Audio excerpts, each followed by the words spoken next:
Professor, você está me ouvindo? Estou te ouvindo. Rafaela, Oi. consegui abrir o arquivo que você me enviou. Então, eu vou fazer o seguinte, eu vou habilitar aqui para que você compartilhe aí no seu computador o arquivo, tá? Tá, eu vou. Tá. Para compartilhar a tela do notebook, é isso. Isso. E onde é que eu aceito? Não, Aqui. tem um botãozinho verde aí embaixo, compartilhar a tela, isso. Oi? Foi. Foi? Foi. É só dar F5 agora. F5. F5. Aperta F5. F5? Uhum. Só um minutinho, professor. Ok, pode ficar tranquilo. Apertar F5? Não tá indo escutar. Ah, foi. O trabalho era para ser eu e o Paulo, só que infelizmente eu não consegui entrar em contato com ele. Tudo bem. E realmente não vai. Aí a foto. Tá, o que foi a lepra? A lepra ela é uma doença infecciosa que contamina, tipo assim, é como se fosse o Covid hoje em dia, entendeu? A pessoa pode chegar perto, já pode pegar. É uma doença causada pelo bacilo Mycobacterium leprae, que é o mesmo da tuberculose. Ele também se espalha através do contato ou mordidas de inseto. Na Idade Média ele era incurável, mas hoje em dia já tem tratamento para isso, só que, tipo assim, o tratamento é demorado, não é um tratamento rápido. E as formas de prevenção são com vacinas, evitando o contato próximo com as pessoas, e também, tipo, animais que têm a doença, você também evitar ao máximo o contato. Tá. A lepra na Idade Média. Na Idade Média tinha um procedimento para quem era identificado com lepra, que, tipo assim, era a denúncia ocorria de forma formal e geralmente era feita por vizinhos, e depois que a denúncia era feita, era aberta uma investigação para saber se realmente a pessoa estava com lepra. E a averiguação da denúncia era feita por autoridades da igreja. E Guy de Gaulle, eu não sei pronunciar esse nome, prescreveu 4 procedimentos alternativos para os investigadores, que um deles incluía o confinamento em suas casas. E a doença também foi causada, tipo, deu muito medo e também deu muito nojo na população, entendeu? Porque o corpo ficava cheio de feridas. O corpo e o cheiro também era horrível. E a lepra, falava que quem tinha lepra era meio que a alma era corroída pelo pecado. E o principal pecado que falavam que tinha era o pecado sexual.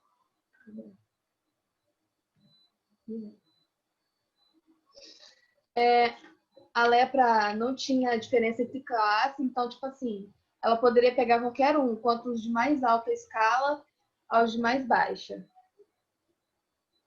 A cavalaria de São Lázaro era uma cavalaria, tipo assim, os soldados que tinham lepra foram, como é que eu posso falar? Eles foram mandados para poder cuidar das outras pessoas que tinham lepra. E princípios. Ai,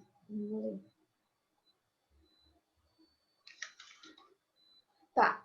Aí, princípios, eles eram estabelecidos por leprosos, que eles proibiram os leprosos de tirarem água do poço,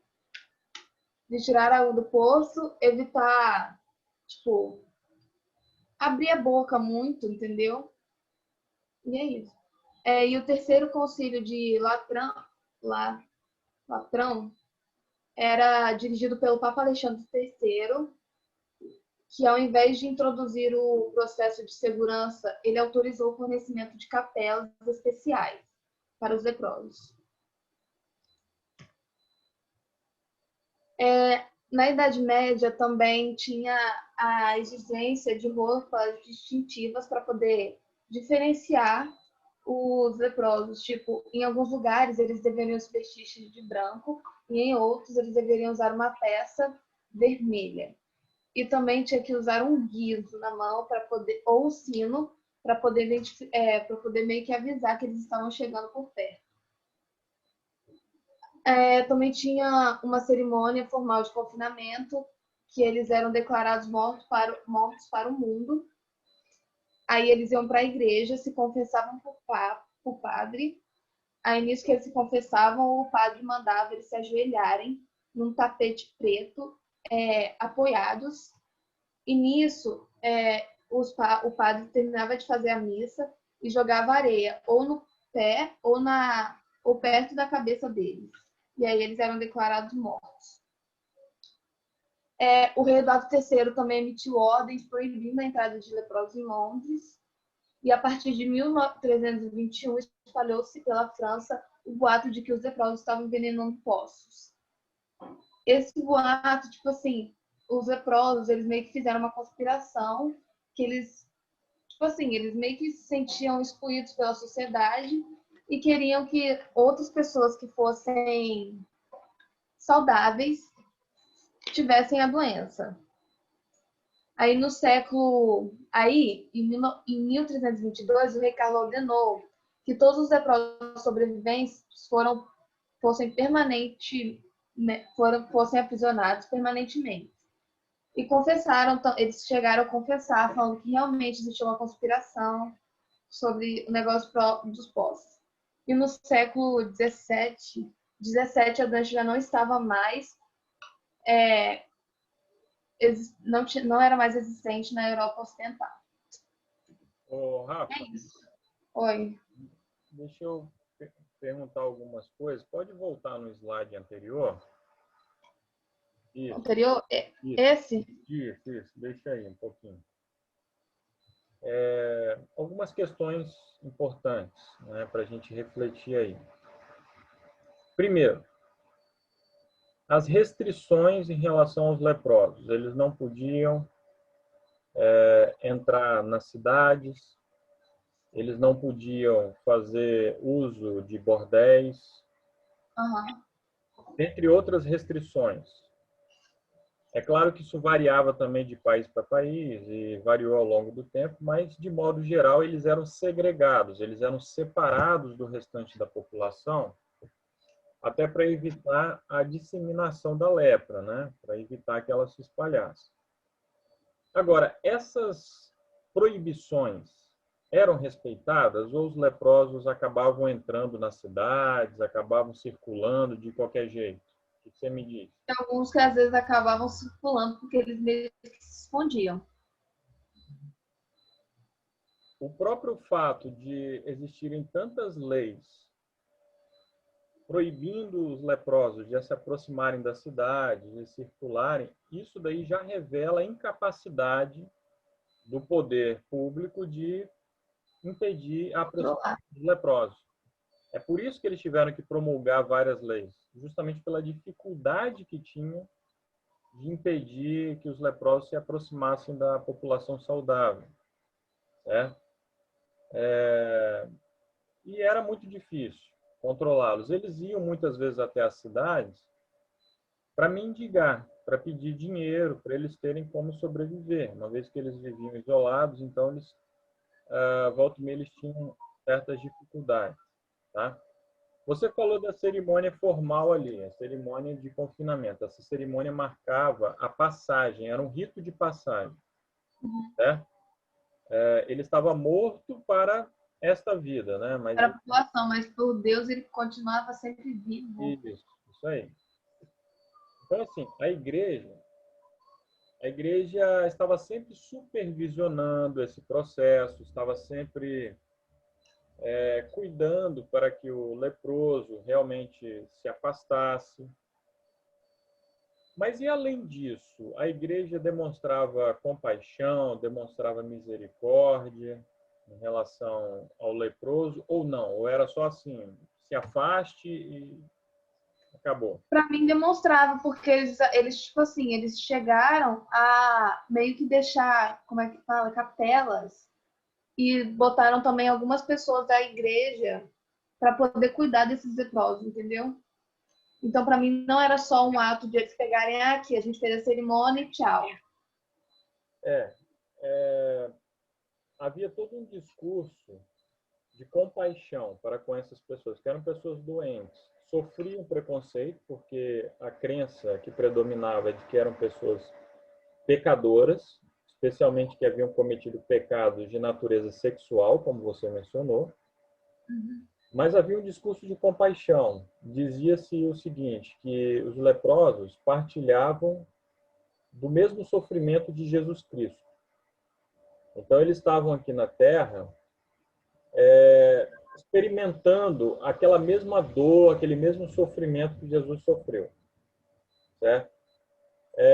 E havia, sim, esse apoio espiritual, capelas que eram construídas para eles. Muitas vezes os reis e nobres, no testamento, doavam dinheiro para essas instituições que acolhiam os leprosos, certo? Então, existia também esse lado de amor, de compaixão. Há vários relatos de santos que se aproximavam dos leprosos, que tocavam neles, né? Isso faz parte assim da chamada lenda hagiográfica medieval. A hagiografia diz respeito aos relatos de vidas dos santos. E quando a gente fala de lenda, é porque provavelmente há um certo exagero, até mesmo invenção nisso, né? A lepra é uma doença contagiosa, então não é crível que esses indivíduos se aproximassem, se expusessem tanto, assim, tocando, às vezes até beijando, né? As pessoas leprosas. Mas havia, sim, um certo cuidado de levar alimentos, de demonstrar amor a essas pessoas. A outra questão é a seguinte, sobre essa tal conspiração, né? Essa conspiração aí no século XIV. Segundo a ideia que se divulgou, os leprosos teriam sido